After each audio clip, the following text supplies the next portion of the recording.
Dear children, do you know the childhood name of Swami Vivekananda? His childhood name was Naren. He used to play so many games when he was child. He was a multifaceted personality. As I said, he used to play so many games. One such game he used to like was meditation game. Almost every day he used to do this game. One day he called all his friends to his room and made them to sit along with him and told them, "You start meditating along with me." Then everybody sat for meditation and everybody was in deep meditation. And suddenly, a big cobra crept into the same room where all these boys were meditating. And one young boy opened suddenly his eyes and saw the cobra right in front of him. And he was shivered with fear. He frightened and he shouted all at his friends, "Hey, cobra, get up, get up, get up." And all other boys also opened their eyes and saw the cobra right in front of them. Just they ran away. But our young Naren was in deep meditation. He did not know what was happening. He did not know there was a cobra right in front of him because he has got deep concentration. He was in deep meditation. So, this incident shows us the power of concentration this Naren has. This is the greatest quality the young Naren had. So, you all should learn how to get this power of concentration. Once you have this concentration, once you will be able to concentrate your mind, you can study well. Not only you can study well, you can learn the secrets of the world just by having power of concentration. So that is the reason, children, you learn how to develop the concentration. By you can learn this concentration by looking at Swami Vivekananda's life and Naren's life. So Swami Vivekananda said, this concentration of the mind is very important.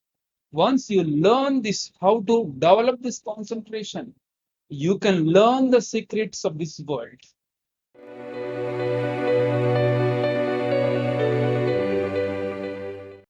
Swami Vivekananda, before going to America, he traveled whole length and breadth of India as a wandering monk. During his wandering days, a very interesting incident took place in Alwar. Alwar is in the place, the state of Rajasthan. Maharaja Mangal Singh was the king of Alwar. There was an interesting incident took place in his court. Swamiji was the guest of Maharaja Mangal Singh. He did not accept idol worship. He refused to accept idol worship. It is only just a stone image. I can't accept.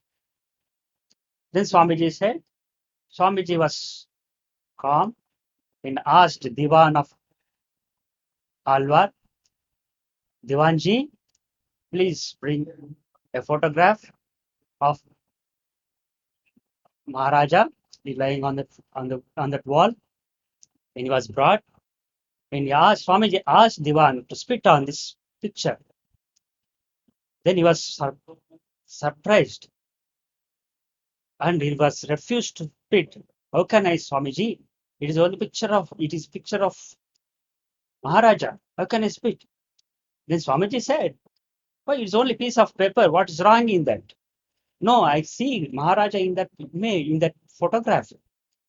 Then Swamiji gave example and educated the Maharaja. See, you see Maharaja in that picture. Similarly, devotees see God in image. God in idol. They don't see it is only stone image. They see the divinity in that idol. That is how when you worship the idol with the intention of divinity, with the idea of divinity, idol will lead you to the ideal.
Dear children, Swami Vivekananda, what made him to go to America? Before going to America, he traveled whole length and breadth of our India and studied the condition of our motherland and see the condition of poor people. The Swamiji had thought, if you do service to the motherland, I should serve to poor people. I should see God in every human being, every poor man, every ignorant man. And all the way he traveled and finally reached Kanyakumari, the last tip of motherland. After reaching Kanyakumari, he swam across the ocean and finally reached Big Rock, last tip of India, and sat there for 3 days and meditated upon Mother India and wept 3 days. He wept for poor people. Service to humanity, service to God.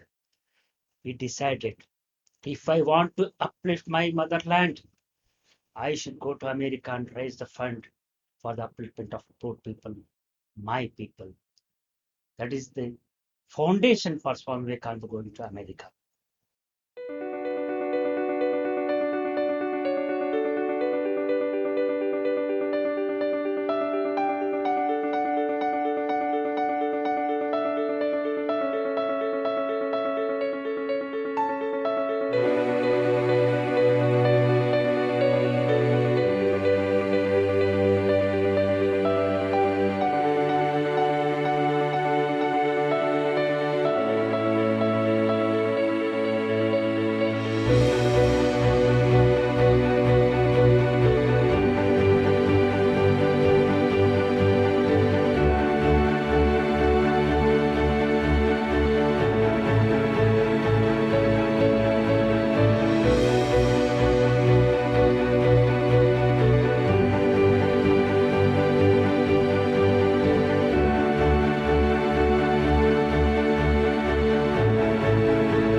Dear children, when Swami Vivekananda was traveling in Madras, he came to know that World Parliament of Religions will take place in United States of America at Chicago. So his friends, his closest friends, requested him that he should represent Hinduism in the World Parliament of Religion. So subsequently, he reached America, but he was not knowing that to participate in the World Parliament of Religions, he needs to show the credentials. But somebody suggested him that the John Henry Wright, the professor of Harvard University, is the right person to help him out. Then he approached and asked for his credentials because he has to address in the World Parliament of Religion. I came from India to represent Hinduism. And looking at the Swami Vivekananda's brilliance, John Henry Wright surprised. Swamiji, you have got a vast knowledge. Asking for credentials in addressing in World Parliament of Religion as if asking a son what credentials have to shine. So John Henry Wright helped him by giving an introduction letter. And the day of event, the World Parliament of Religions, the event came. The day was September 11th, 1893. The moment when we remember the September 11th, 1893, invariably in India or in everywhere in the world, we remember Swami Vivekananda because he roared in the World Parliament of Religions in his talk addressing sisters and brothers of America. And he gave the glory of the Hindu Sanatana Dharma to the audience. And everybody understood that India is such a glorious country. Thereby, he opened the eyes of the foreigners and he showed how the India is a glorious country. That is how he became so popular.